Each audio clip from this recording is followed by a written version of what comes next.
elle est super, Esther, super. Voilà, voilà, nous sommes tous bien. Marie-Béatrix, regarde le beau sourire, etc. Il faudra encore régler le problème pour certains d'entre nous de lumière. Nous sommes sur YouTube et, attendez, c'est le 68e Social Selling Forum, le 14e en ligne, le premier à Avignon d'ailleurs. Super, merci Michael Bon qui est l'organisateur de ce forum régional, juste une semaine après celui d'Occitanie et une semaine avant celui des Hauts-de-France. Donc cette session-là est une session qui traite de prospection. Donc, c'est prospecter avec LinkedIn, mais pas que, avec plein d'autres outils. On va en parler avec mes panélistes. Mais on commence avec Julien qui va nous faire sa keynote intitulée fort justement, on a choisi ça ensemble avec Julien, je crois, c'est « Industrialiser votre prospection sans être un bourrin ». Julien, c'est à toi. Allez, c'est parti. Je vais lancer un petit partage d'écran. Hop, il est là. Et non, c'était pas ça. On y arrivera. Où suis-je? Où suis-je? Alors, attends, je récupère mon Zoom. Normalement, j'ai partagé mon iPad et ça n'a pas. Ah, bah alors l'iPad, oh là là. Ça marche d'habitude. Reprendre le partage. Bon, alors, Julien est un growth hacker qui fait de la prospection industrialisée. Pour l'instant, on voit du noir. Moi, je vois du noir. Ah, ça va commencer. Julien a démarré le partage d'écran. Voilà, mais on voit ça en noir. Donc, c'est quoi? C'est du black? C'est ce qu'on appelle du growth hacking, du black, comment on dit là Du black hat. Du black hat, voilà, c'est ça. C'est du black hat. On va peut-être commencer. Moi, j'ai une petite question. J'aimerais savoir qui… C'est du dark web. Ouais, c'est ça. Exactement. Qui utilise LinkedIn pour chercher des clients? Vous pouvez lever la main. OK. Oui, mais là, on voit pas sur l'écran les gens qui lèvent la main parce que comme tu partages ton écran, on ne voit que moi ou que toi, que celui qui parle sur YouTube. Alors, et puis, il y a un petit bug parce que moi, j'ai arrêté de partager. Arrête de partager. J'ai arrêté de partager déjà. Bon, voilà. Ouais. OK, c'est bon. Tu vas repartager alors? Tu vas y arriver? Là, je repartage. Voilà, voilà. On regarde, on a tous levé le doigt d'ailleurs, qui utilise LinkedIn, on a tous levé le doigt, y compris Damien qui a fait bravo. Voilà. Alors écoute, j'ai une solution de secours, je vais partager l'écran de l'ordinateur. Ah bah c'est pas con, un écran d'ordinateur standard, tu vois, ça marche assez souvent, plus facilement que le partage d'un écran. Et pourtant, tu as vu, on l'a fait 10 fois et à la 11e, ça ne marche pas. Là, je vois, c'est bon, ça va arriver. Là, on y est. Allez, hop. C'est parti. Ouais, j'ai ma petite presse. Attends, il faut que je cache ça. On était en avance, donc tu commences à 5, tu as 15 minutes, 15-20 minutes maximum. Vas-y. Je commence par le bonus. Attends, il faut que je revienne au début, du coup, j'étais pas prêt. Ouais. Non, mais prends ton temps aussi, parce que c'est quand même suffisamment important d'industrialiser notre prospection sans être des bourrins. Donc, alors ça, en fait, depuis que j'ai fait la mise à jour, il me manque des boutons sur Zoom. Ah ben, tu sais que c'est pareil pour moi, j'ai des problèmes pas possibles depuis que je l'ai mis à jour cette semaine. Et là, ce matin, j'étais dans la galère, quoi. Vous ne l'avez peut-être pas vu, mais… Voilà. Allez, ça marche, je suis prêt. Bon, du coup, il y aura un peu moins d'interaction puisque c'est à l'ordinateur. Donc, j'ai vu qu'il y avait pas mal de gens qui utilisaient LinkedIn pour trouver des clients, des gens qui utilisent LinkedIn ou qui vont utiliser LinkedIn pour chercher un job. Et ça tombe bien parce que c'est ce qu'on va voir maintenant. Moi, je vais partager avec vous 5 façons d'industrialiser sa prospection sans être un bourrin. Et en bonus, à la fin, pour ceux qui resteront jusqu'au bout, on verra comment on peut utiliser LinkedIn et quelques outils très simples pour industrialiser sa recherche de job. Alors moi, je suis Julien, Loïc l'a dit, je fais du marketing automation, du growth hacking, du social selling automatisé.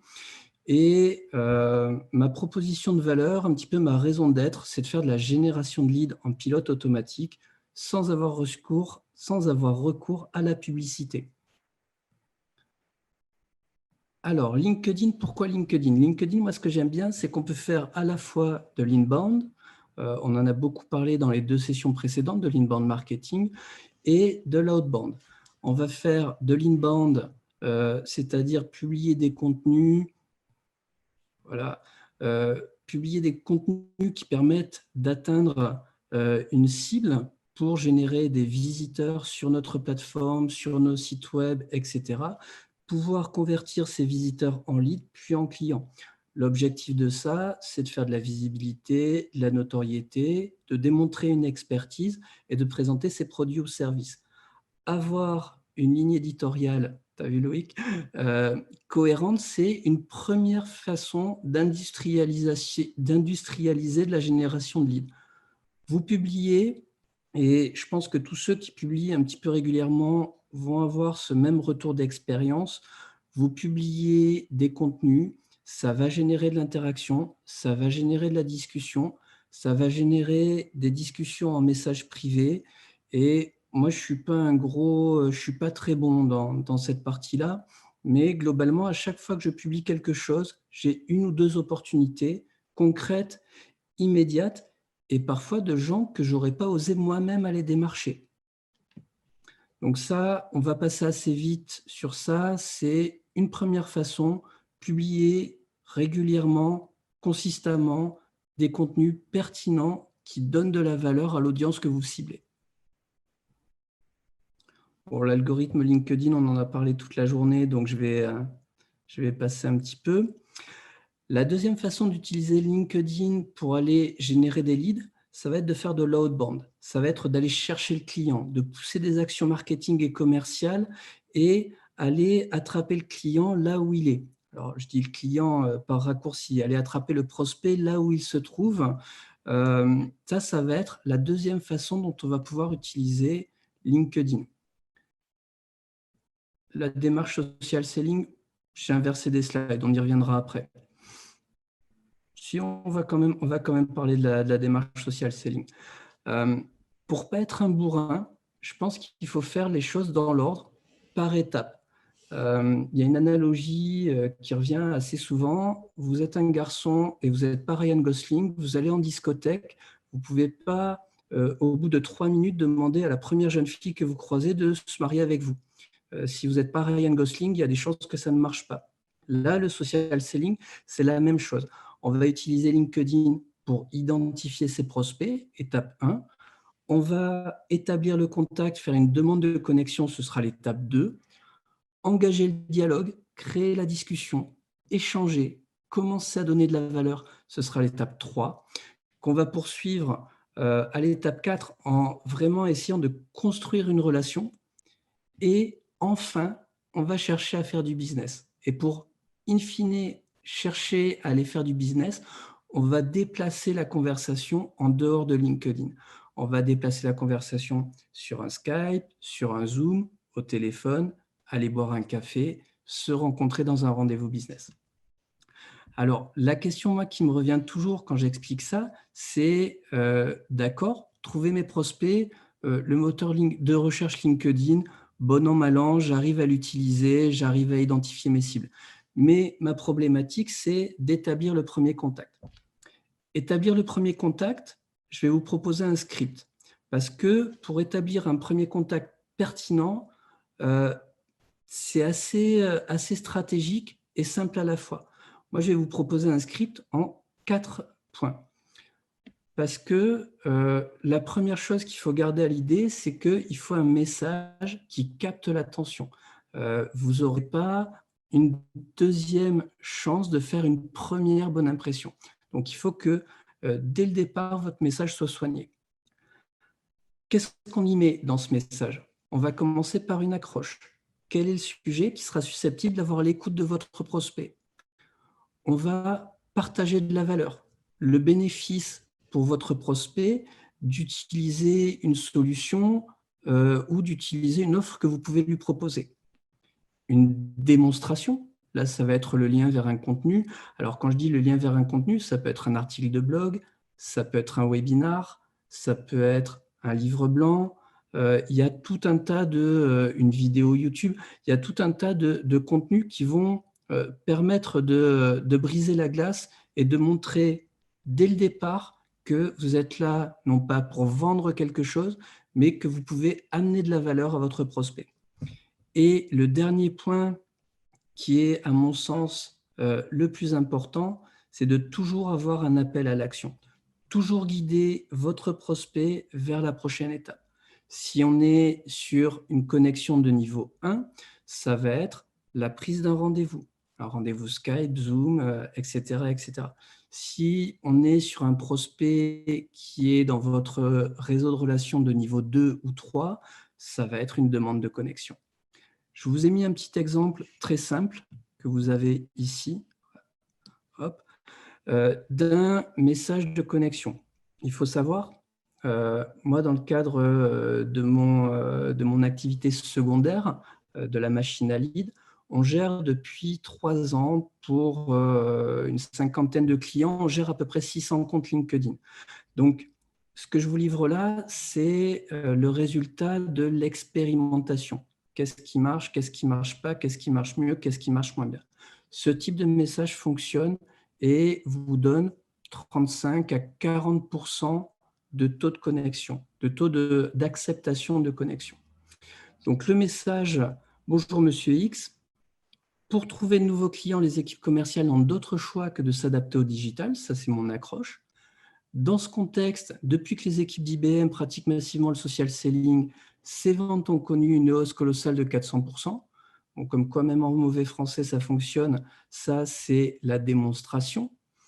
Le lien pour accéder à un article, c'est la valeur.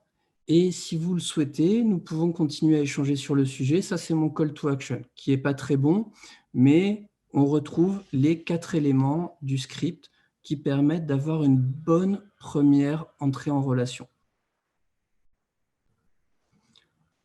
Un autre framework qui est lui en 3 points, ça va consister à exprimer pourquoi je vous contacte vous, pourquoi je vous contacte maintenant et l'incitation à l'action. Allez, on avance un petit peu. J'en suis où au niveau du timing? Je suis pas mal. On a commencé en retard.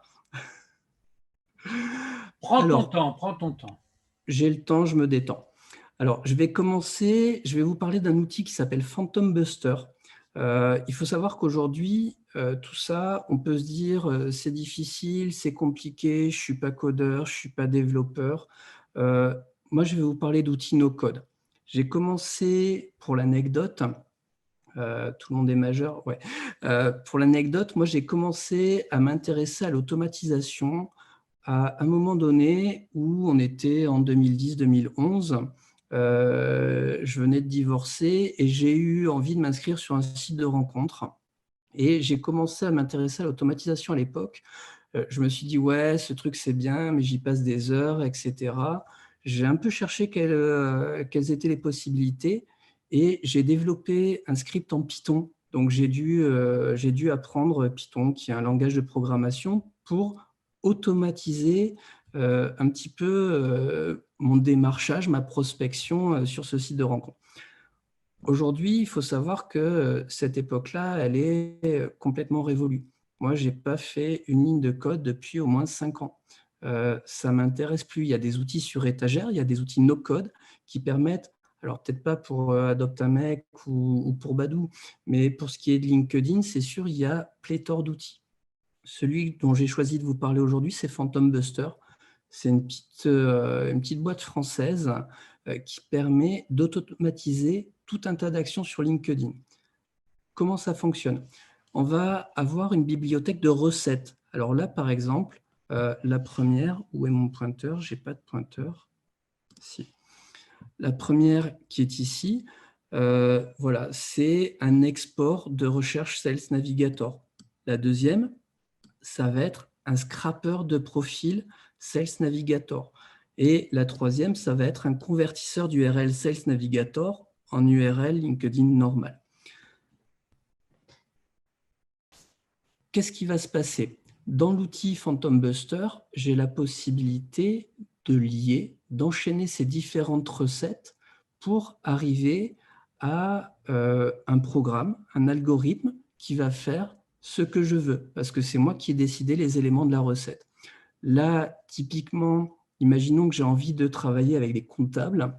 Je vais aller dans Sales Navigator et très facilement, je vais pouvoir aller identifier les comptables qui m'intéressent. Je vais pouvoir dire, je veux des comptables qui sont en PACA, qui travaillent dans des boîtes de 20 à 250 personnes et qui ont plus de 5 ans d'expérience. Je dis ça au hasard, mais c'est allez, voilà, c'est ma cible. Ça, première recette, je vais exporter cette liste de prospects. Ensuite, je vais déclencher le Sales Navigator Profile Scraper. Ça veut dire que chaque fiche de mes comptables qui sont dans mes 6 ou 8 000 résultats que j'ai obtenus à l'étape 1, je vais pouvoir enrichir avec toutes les datas qui sont accessibles dans LinkedIn, leur profil. Je vais savoir les boîtes dans lesquelles ils ont travaillé, je vais savoir les écoles qu'ils ont fait, et même si on pousse un peu, là, ce n'est pas marqué. Si c'est marqué, en plus, je vais pouvoir récupérer leur adresse email, leur numéro de téléphone, que ce soit visible ou pas dans LinkedIn. Ensuite, je vais convertir ça en URL LinkedIn.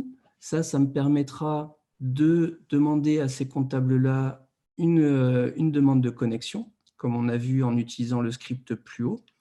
Tout ça, je vais le mettre automatiquement dans un Google Sheet qui me permettra d'avoir ces données-là dans mon logiciel CRM qui me sert à la fois à gérer les sales et le marketing automation.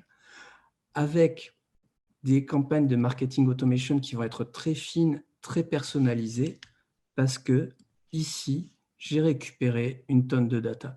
Je peux dire « Salut Jean-Paul », je travaille avec d'autres comptables qui, eux aussi, ont fait leur formation dans telle école, blabli, blabla, ainsi de suite.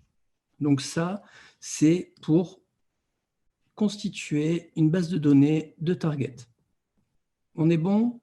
Allez, j'ai dit que j'en donnais 4, donc je vais accélérer un petit peu sur les suivants parce que je pense que vous avez compris le principe. Je prends mes ingrédients et je construis une recette. Imaginons que je me mette à la place de Moulay.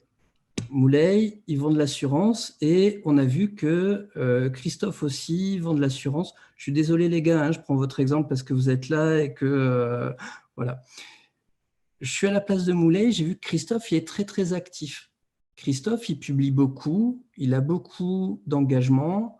En prenant ces 2 ingrédients-là, je vais pouvoir récupérer tous les gens qui ont interagi ou qui ont engagé avec des publications qui sont dans la thématique qui m'intéresse.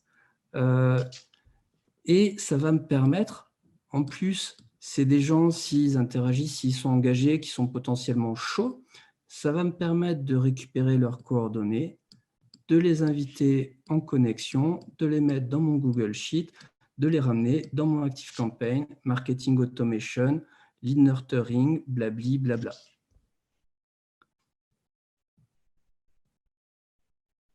Les groupes LinkedIn. Les groupes LinkedIn, il y a plein de gens qui disent que les groupes c'est mort, que les groupes c'est pas intéressant, que les groupes c'est naze. Il y a quand même un intérêt. Les groupes LinkedIn, c'est des communautés de membres qui sont justement regroupés par intérêt. Avec cette recette-là, ça va vous permettre d'extraire la totalité des membres d'un groupe LinkedIn. Dans mon boulot, dans mon vrai travail, on travaille sur les perturbations électromagnétiques en hyperfréquence. Eh ben, c'est con, mais il y a 7 ou 8 groupes LinkedIn qui parlent de ça et qui totalisent 36 38 000 membres. Quand vous êtes comme moi chargé de marketing pour aller vendre du software à ces gens-là, c'est assez canon de pouvoir, sans le faire à la main, aller récupérer les infos de ces 36 38 000 clients potentiels pour ensuite les travailler. Hop, voilà, voilà. Dernière application, et ça pourrait être, ça pourrait être le cas de Loïc. Là, j'ai mis un webinar, mais sur un social selling forum en ligne, c'est le même principe. Je pourrais aller récupérer des gens qui ont interagi ou qui ont commenté des posts dans une thématique commerciale, marketing, social selling, aller récupérer leurs data et automatiquement les inviter dans mon event LinkedIn sur le prochain Social Selling Forum qui aura lieu le 2 décembre dans les Hauts-de-France. Loïc, je te vois bondir. J'ai dit une bêtise, c'est pas le 2, c'est le 4 ? Allez, voilà, ça c'était les 4 scénarios que j'avais envie de vous présenter. Alors, l'idée, c'était quand même de ne pas être un bourrin. Donc là, j'ai montré des outils. Je pense que peu importe qu'on utilise un outil ou qu'on le fasse à la main, pour ne pas être un bourrin, il va y avoir quelques règles à respecter. La première, ça va être d'être pertinent, d'envoyer le bon message à la bonne personne au bon moment. Ça, c'est règle de base, c'est dans les fondements du marketing. La deuxième chose que j'ai envie de dire, qu'il va falloir suivre, c'est un état d'esprit qui va constituer à donner, partager avant d'espérer recevoir. Voilà. Voilà, j'arrive à la fin, donc je vous remercie. Et s'il y a des courageux, il y a encore du monde, Loïc, tu me fais signe? Du monde quoi? Du monde où ça? Mais bien sûr, il y a Allez, du monde il y a encore. encore, il y a encore un peu de monde dans la salle. Il y a encore 30 Alors, personnes, tu vois, enfin 28. Mais c'est allez, pas- donc on arrive à mon petit bonus. Moi, j'ai réfléchi pour essayer d'aider une jeune fille que j'avais rencontrée au Social Selling Forum de Toulouse. Je ne sais plus si tu te souviens de Ti Wong, qui avait gagné un truc à la fin. Non, on ne se souvient pas. Bon, donc on a réfléchi à quelle stratégie mettre en œuvre pour industrialiser une recherche de job. Ben, la première chose qu'on a fait, c'est qu'on a été dans le moteur de recherche LinkedIn et on a fait une recherche booléenne. Alors, booléenne, c'est parce qu'il y a la conjonction ici, sur hiring or recruit. On a trouvé 18 000 résultats. Alors, il y en a qui ne sont pas bons. Lui, c'est un DRH, ça ne va pas marcher. Mais par exemple, si je prends Hugo, il est co-founder d'une startup. Lui, il embauche. Si je prends Nabil, il est dans une boîte qui recrute. Si je prends Larissa, pareil. Voilà. Et là, je vais vous parler d'un deuxième outil. C'est tout bête, hein, cette recherche. Est-ce qu'il y a des gens qui ont déjà fait ça? Tu vois des mains qui se lèvent, Loïc? Non? Même pas la mienne. Même pas la tienne. Alors, qu'est-ce qu'on a fait avec Tiwong? C'est qu'on a utilisé Prospectin, gratuit pendant 15 jours, sans demande de connexion par jour. On a créé une campagne, Recruit or Hiring. Alors, bien sûr, là, c'est sur la France, hein, les 18 000. On a ciblé Occitanie. On en a extrait 1000 qu'on a mis dans une campagne. Je n'avais pas fait les captures d'écran à l'époque, donc j'ai recréé sur mon compte Prospectin. Et derrière, ces 1000-là, on leur a adressé un petit message, alors qui était vraisemblablement pas celui-là, qui devait plus être « Bonjour First Name, j'ai vu sur LinkedIn que vous recrutez, c'est super, mais de quel type de poste est-ce qu'on parle? Quel genre de talent vous recherchez? Au plaisir d'échanger, machin, blablabla, Tiwong. » Et on a quand même eu quelques retours. Je crois qu'elle a eu 5-6 échanges téléphoniques, bon, avec d'autres difficultés. Hein. Tiwong, elle était vietnamienne, elle était en France depuis 6 mois. Problèmes divers qui ont fait que ça n'a pas abouti. Mais je pense que si on combine cette stratégie-là, d'aller proactivement skin in the game, comme dirait Loïc, démarcher des entreprises qui recrutent, combiné à de l'outbound, à une démonstration de ce que je fais, de ce que je sais faire au travers de posts sur mon profil, je pense qu'on est dans une stratégie qui peut être gagnante. Voilà, ce sera mon mot de la fin. Je vous remercie pour votre attention. Merci. Arrête ton partage d'écran.